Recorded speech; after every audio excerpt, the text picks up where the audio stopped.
Yeah. Okay, the Jentry Podcast. I know that you will be loving it. We here to break it down so that you start to understand your local government. Who are the leaders? Time to get active, do something about it. Dealing with jobs, the workforce, and affordable housing. Motivate and inspire. Elevate, take it higher. For the next generation. Knowledge is power for your community. Giving you the info that you really need. Time to make a change and a difference. Tune in, don't miss it. It's the Jentry. The Jentry Podcast. The Jentry Podcast. Making a change, switching it up. Hello, and welcome to the Jentry Podcast. Today, we have an incredible guest, and I don't get to say this too often. I said it to him, and I don't know if he thinks I'm lying or not.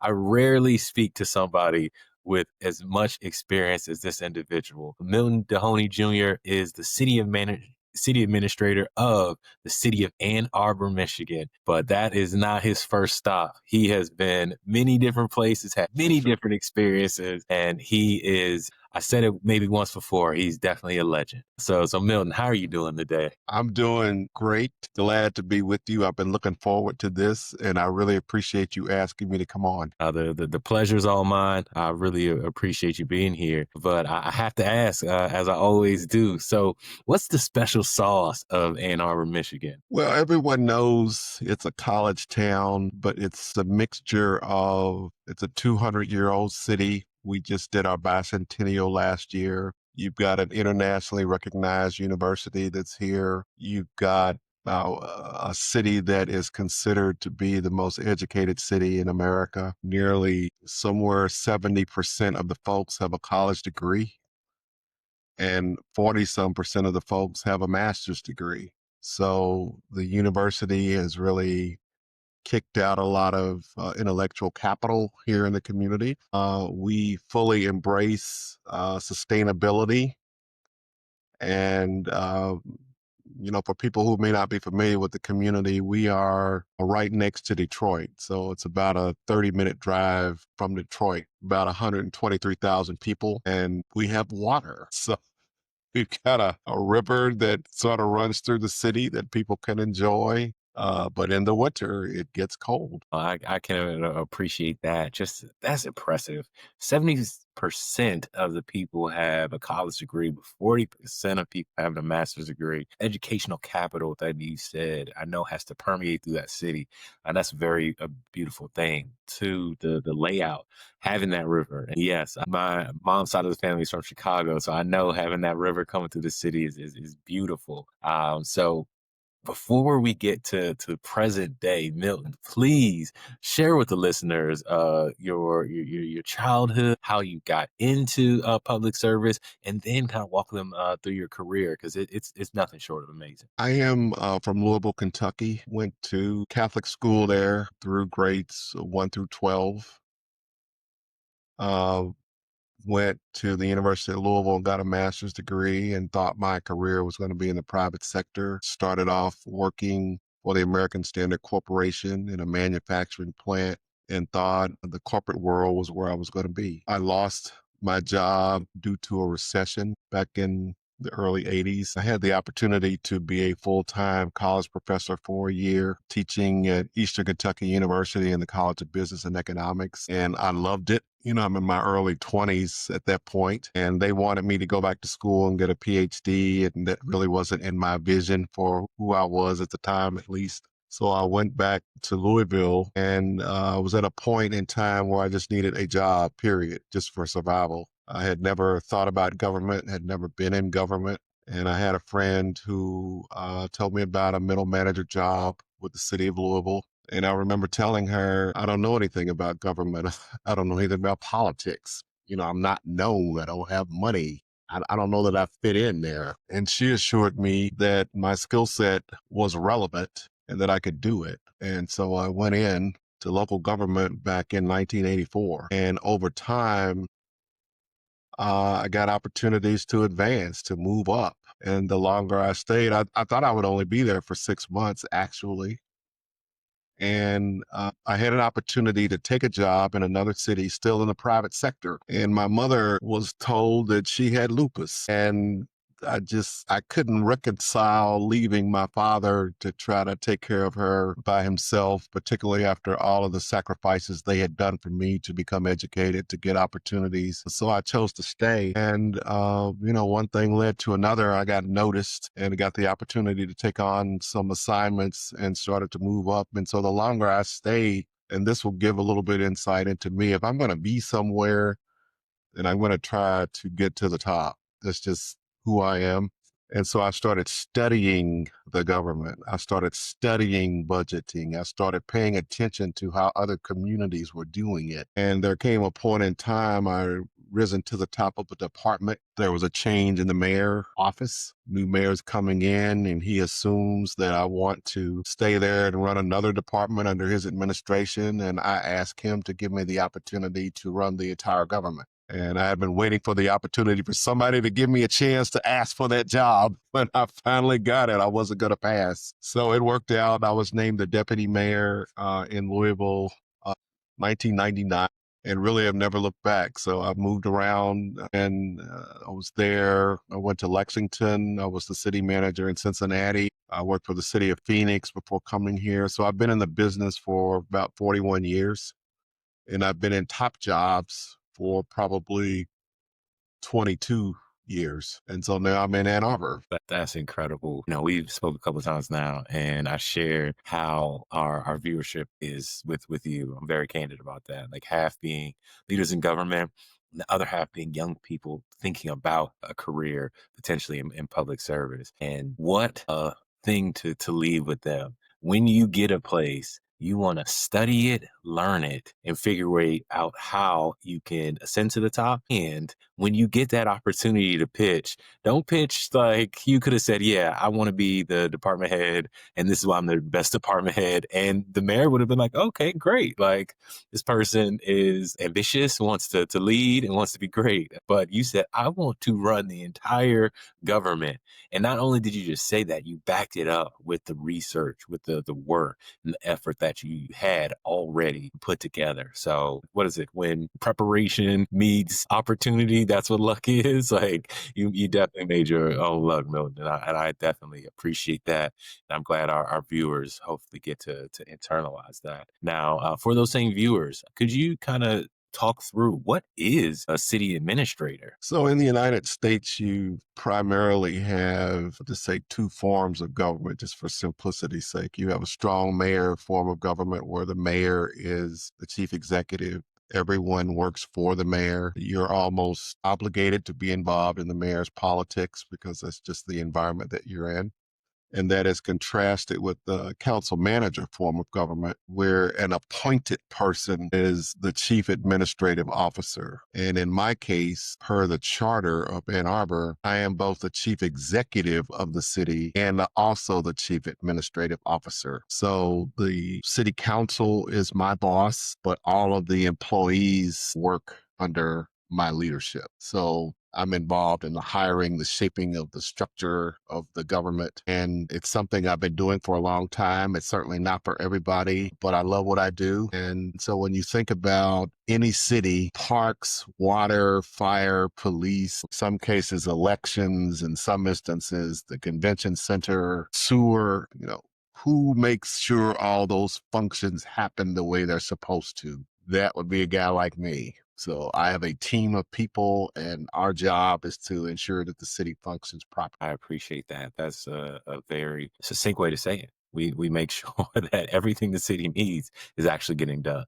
And that's something that I hope people can truly appreciate, because it's not easy. As I know, I've never been in the seat, but I talk to a lot of people in that seat, and it doesn't sound like it is always easy. So to be able to say you've done it for over 22 years is very impressive. Now, for Ann Arbor specifically, have you guys recently gone through a comprehensive plan or strategic planning process? And if so, what are the goals of Ann Arbor right now?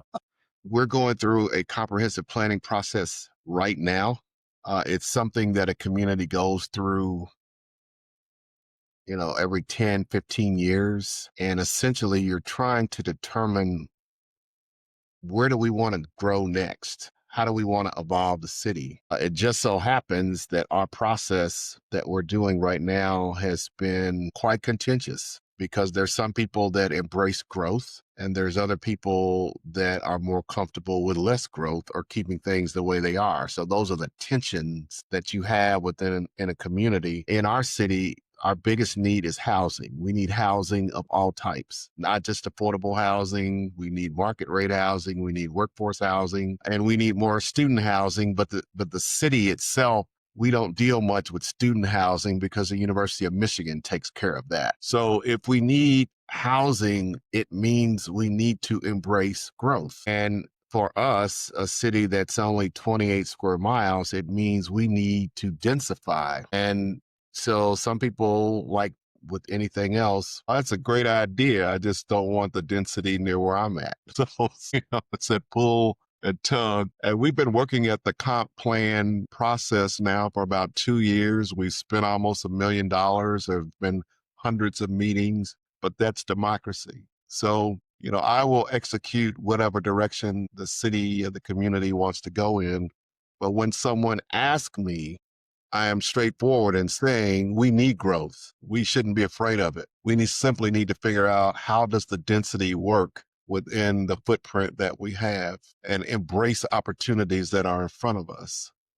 And I've never been a status quo guy.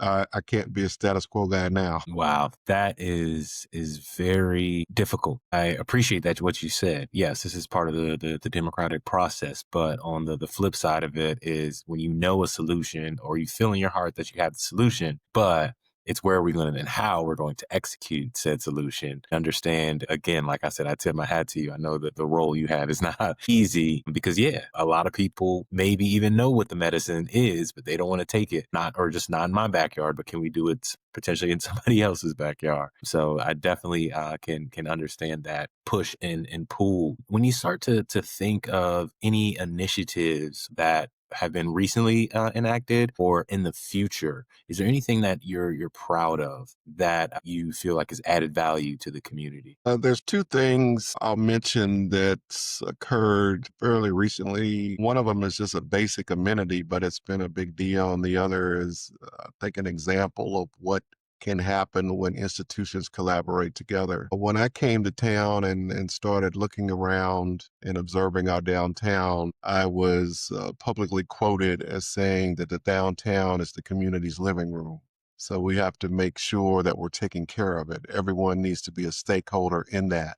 And being a plain-spoken professional, I made an observation that our downtown needs to get cleaner. And then I was noticing some of the quality of life related complaints that we were getting. And what it all boiled down to is Ann Arbor did not have public restrooms in its downtown. And so if you think about a college town where you've got over 50,000 students, you think about a community that for football games draws 120,000 people and all of the hundreds of events that we put on every year. So the restaurants and the bars and the shops in downtown essentially hold their restrooms for patrons. And so if you're not a patron, if you're not staying somewhere, where do you go? And people were going wherever they could. And then late at night, people are in somebody's yard, they're in alleys, they're all over the place. And so we have made an investment with a particular product that is ADA accessible, and we have placed them in strategic locations throughout downtown so that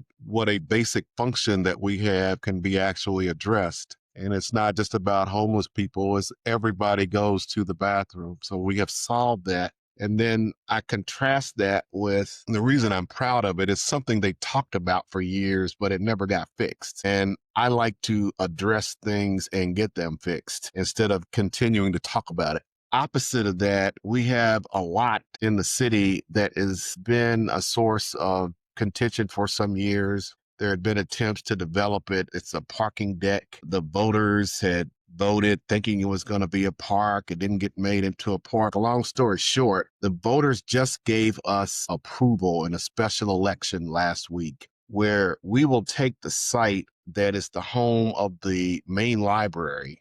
We'll do a partnership with the library where the library will tear down its building. They'll put up a brand new state-of-the-art facility, and they will put housing on top of it. Housing is our number one need. We will take our lot, which is across the street from the library site. We're going to sell the air rights of our lot to the library for $1 so that they can put up 2 residential towers and join them in the sky and create a new special event space for the library. So we're going to address the needs of the library. We're also going to address the needs of the community. And we've asked that some of that housing be earmarked for people in the arts. We've asked that the library create space to support small business development. We've asked the library to provide public space at the ground floor. And so they will program that. But it is a spectacular example of what collaboration and creative thinking, creative problem solving can do when you're determined to move a city forward. So I'm very proud of that. It was something that people didn't think we could really get done. And so now we're about to get it done. That's amazing. I like the way you put that. 2 parts of that. The first one, the community and even, people that work there would talk about it, but you made it happen. As far as the public restrooms. And I can imagine having 120,000 people at a college football game walking around and no public restroom. So thank you for that. To the second one, it takes collaboration to create innovative solutions to large issues. And I think you definitely show a grasp on how important that is. So I definitely applaud you there. When you start to think of the city as a whole, are there different aspects or industries or types of jobs that you're trying to drive to the city? I know growth is definitely something you spoke about. Is there any industry growth that you're particularly looking for? We have an organization that we're a part of that we fund that helps provide some economic development related services for the city. But tech startups is a niche that you find in Ann Arbor because of all of the intellectual capital that's here. There's a lot of movement from the development of an idea at the university to the movement of an intellectual property and starting a new business that takes place within Ann Arbor. So there's a lot of growth in that regard. We have never been a smokestack city, and we've never really been a home to the big 3 automakers like you would find in Detroit.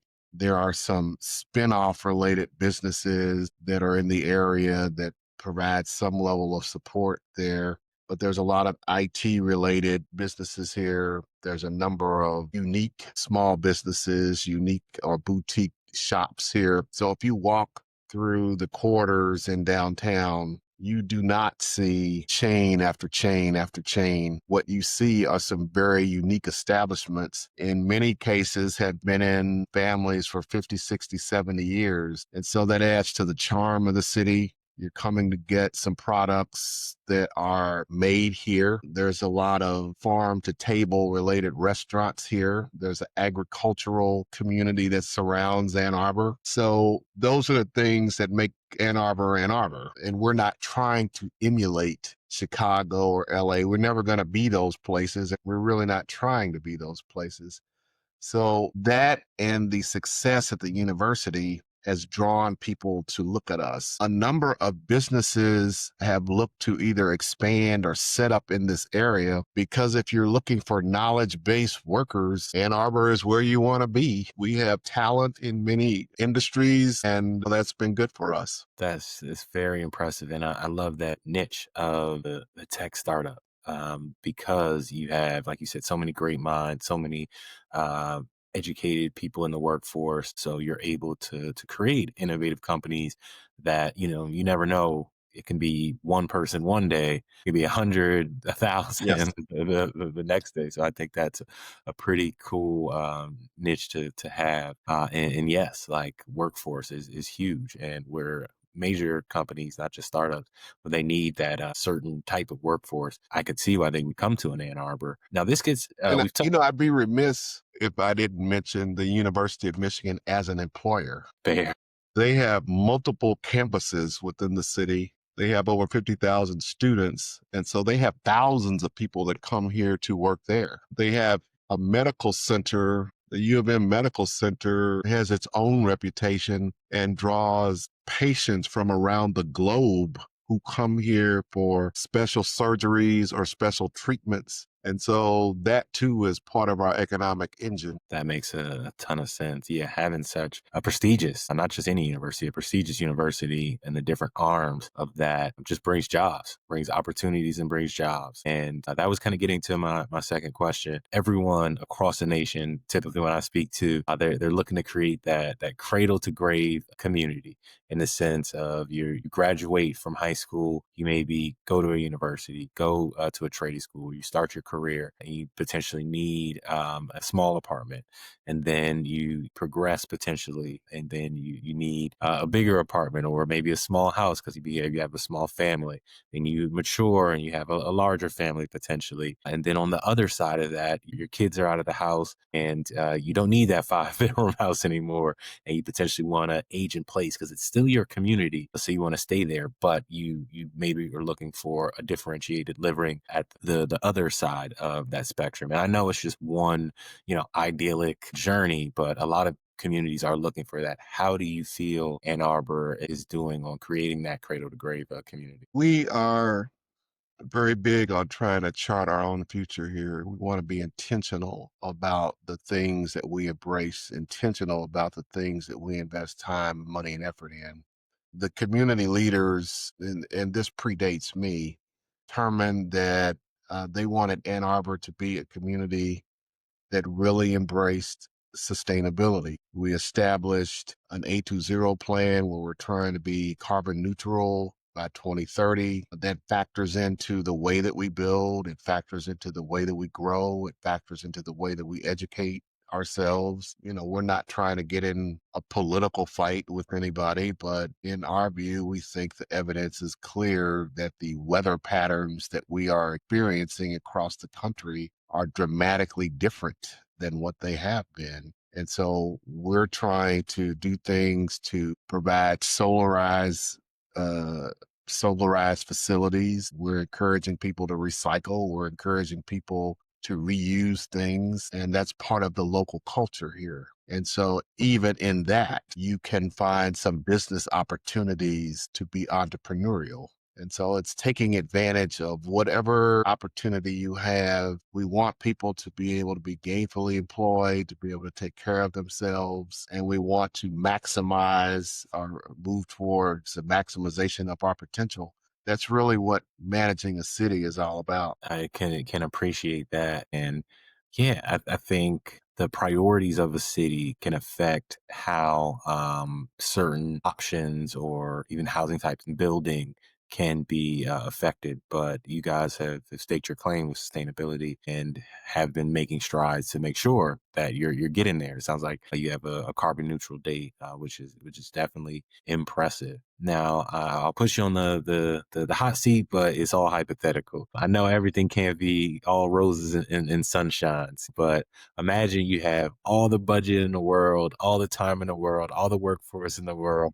What is one issue that you would just snap your fingers and change? Jonathan, we have really struggled, not unlike other communities, but we have a homeless issue here that really demands more comprehensive attention than we've been able to bring to it.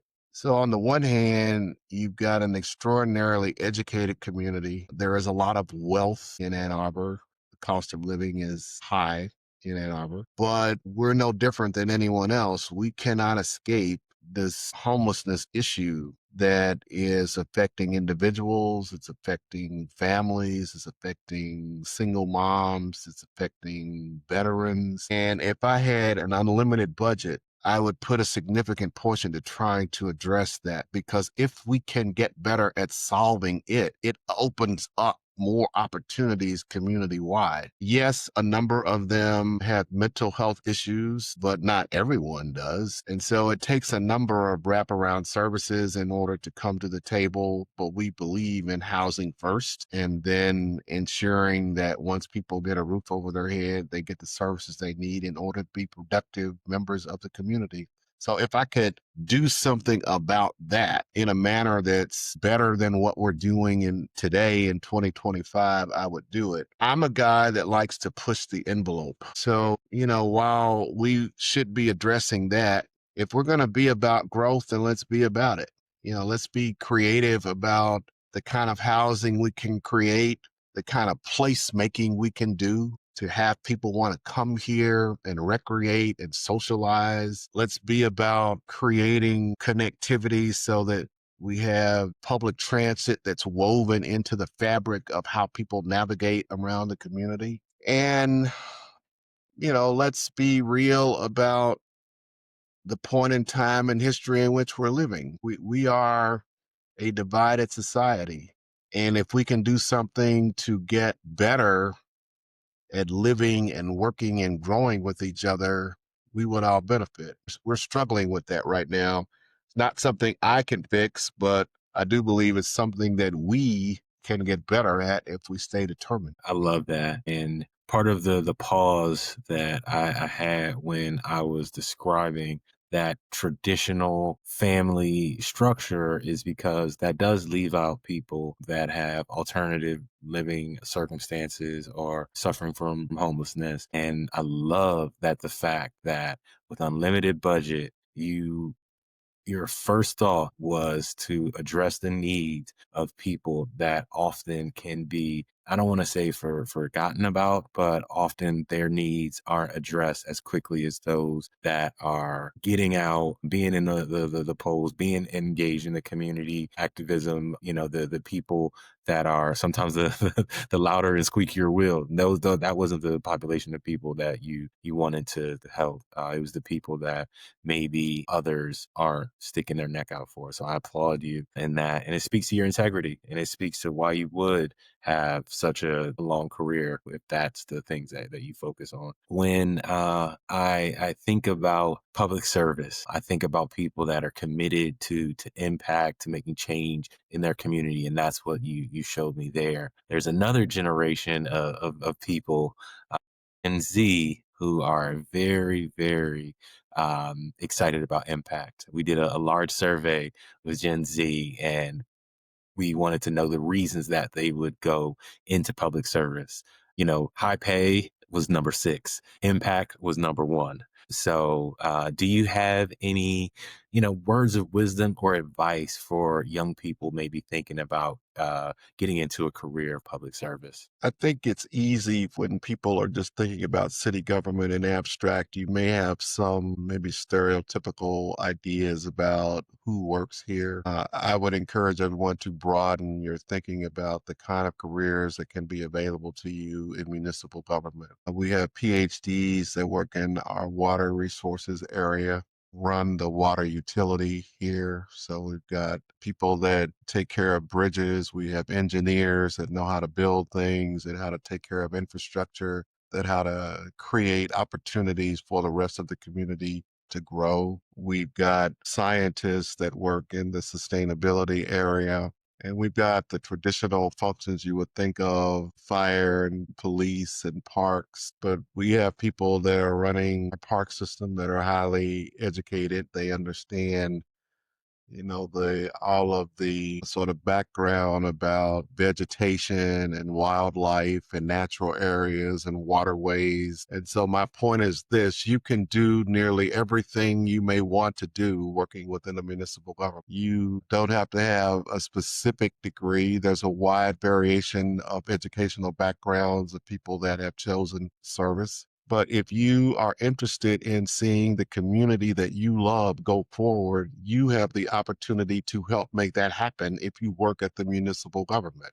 And so while you're never going to become a millionaire doing it, if you're looking for money, then, you do need to run to Wall Street. But if you're looking for variety, if you're looking for an opportunity to do something where you see the difference that you make at the end of every day, which is what makes it different from state government or federal government, where you might work on something for years and you're not really sure what happened. If you work at the local level, you can see the difference that you can make. My mother was a community organizer. She worked in the war on poverty under Lyndon Johnson. And when she would go to community meetings, she would take me with her sometimes. So as a child, I grew to understand the importance of community and the importance of people have a vested interest in what happens in the environment where they live. And so when communities say to local government, this is before I got into it, we're not saying we want to be in charge. We're saying we don't want you to make decisions about us without engaging with us. And I have tried to keep that in mind as my career has taken me to the top of government. I want to be responsive. I need to listen. I need to be open to different ideas.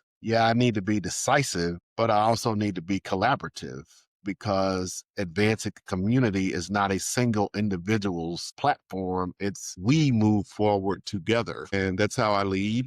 That's how I've always done it. And, I've had a very exciting career. So I'm happy with it. I speak to young people all the time, and we're launching panels to bring people like yourself to speak to young people. And one of the misnomers, yes, like people just think it's, I don't even like, just bureaucrats in a room just talking about like commas that they need to be switched in the charter, and like that's it. Like this is the entirety of what local government does. But I was like, no, you can do. I was telling him, I was like, you could do social media for like the local government. You can be an engineer. You can work in public. Like there's so many different aspects of government that people sometimes miss out on. So I'm glad you shared that with the viewers. Now we're talking about the future young leaders, but now going to the future of Ann Arbor. In 5 years, what are the residents of Ann Arbor saying about their community? In 25 years, I think they're recognizing that when we came to the point in time where we needed to make a decision about what should our next quarter or half century look like, that we embraced growth rather than retraction. We embraced trying to create opportunities for people to call Ann Arbor home if they wanted to. When they look back, they see that we have taking care of our natural resources as best as we can. And so people are still appreciating tubing in the water, going fishing, doing hikes, and taking care of themselves. The University of Michigan will still be here, will still be thriving. It'll still be a top level institution. I guess I got to throw in the Wolverines will still be winning football games. I don't think that's going to change. But hopefully 25 years from now, it'll be a community that more people can afford to live in. And I know it's hard once you get to a level of affordability or lack thereof to change the community, but hopefully we can find a way to do that. So, I have been thoroughly enjoying my time here. I've been here almost 4 years, and I never really thought about coming to Ann Arbor. I had never been here before I took the job. They have truly welcomed me and given me an opportunity to do what I do. And so I hope that young people that may be watching this, you find your niche wherever. And I'll go back to something I opened up with. I took an opportunity to chart my own path, and that's why I asked for the top job. But I didn't just ask for it, I have prepared for it. So don't let anyone define where your career can go. You define that for yourself. And if you want to go after things, whatever level of the organization you want to be in, or if you want to be an entrepreneur, go for it. Life is about going for it. So whenever, I finally sit down, whenever that is, I don't want to be wishing that I would have tried something or wishing that I would have done something. I went for it. And that's what I would encourage anyone to do. Well, Milton, I feel like that's a great place to end off. Go for it and be prepared for success. I think that is so key. Like a lot of people can say that they want success or that they're ready for success. But if you haven't prepared for the success to come in, to create the infrastructure, the mindset, the know-how to have that success. You're just talking. But one thing I know about you, sir, you are not all about talk. You are about decisive action. And from everyone at Jentry here, I just want to say thank you for being here. We really appreciate you imparting your wisdom and your breadth of experience to me, and then also to our viewers. Thank you for the opportunity. This is my first podcast that opens up with cool music. So, Jonathan, you have made my day. This is just fantastic. So I know we're sort of across the country from each other, but I really enjoyed the opportunity to engage with you and talk to your listeners. So I appreciate you. Milton, thank you so much. Once again, Milton Dohoney Jr. is the City Administrator of Ann Arbor, Michigan, a wealth of knowledge and a wealth of experience. So thank you again for everybody here. We appreciate you tuning in, and we'll see you next time. Have a great one.